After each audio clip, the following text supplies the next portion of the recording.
chamadas tubas uterinas. Antigamente chamavam-se trompas de Falópio. Na minha época, o estudante era trompa, né? Hoje se falavam as trompas. São as tubas uterinas, né? São duas tubas, né? Duas tubas uterinas.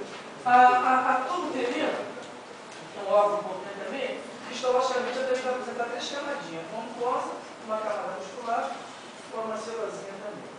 E a mucosa da tuba uterina, da tuba, ela mostra para o epitélio, que aqui está, um epitélio simples, pseudo-estratificado, cilíndrico, com algumas células ciliadas e outras não ciliadas. Então, a mucosa da tuba, repetindo, tem um epitélio simples, pseudo-estratificado, cilíndrico, com algumas células ciliadas. As células que não são ciliadas, elas são secretoras. Então, aqui você tem um epitélio, tá? Logo abaixo do epitélio, você tem uma lâmina própria ocóreo, de tecido conjuntivo frouxo. Então, a mucosa, ela é constituída por esse epitélio onde a célula está apontando, e aqui por dentro, você tem uma lâmina própria de tecido conjuntivo frouxo.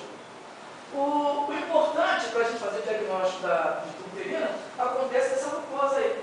Porque a lâmina própria, esse conjuntivo frouxo, se evagina, entra por dentro do epitélio, constituindo essa estrutura preguiada, chamada franjas da mucosa.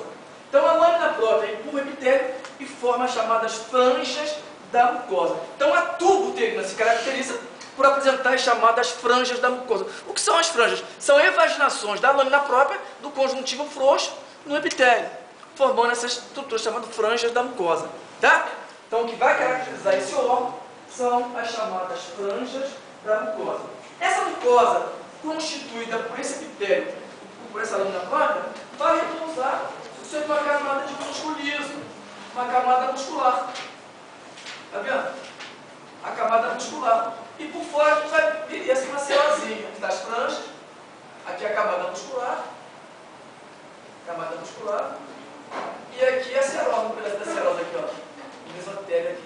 Tá? O importante na tuba uterina, em termos histológicos, é a gente observar, claro que eu vou rodar a lâmina todinha, que eu vou projetar, e vou mostrar esse aspecto de franjas para vocês. Tá? Chamado franjas da mucosa. O que são as franjas? São evaginações, é o conjuntivo frouxo que se evagina por dentro do epitélio e constitui esse aspecto. Vendados são as franjas da mucosa.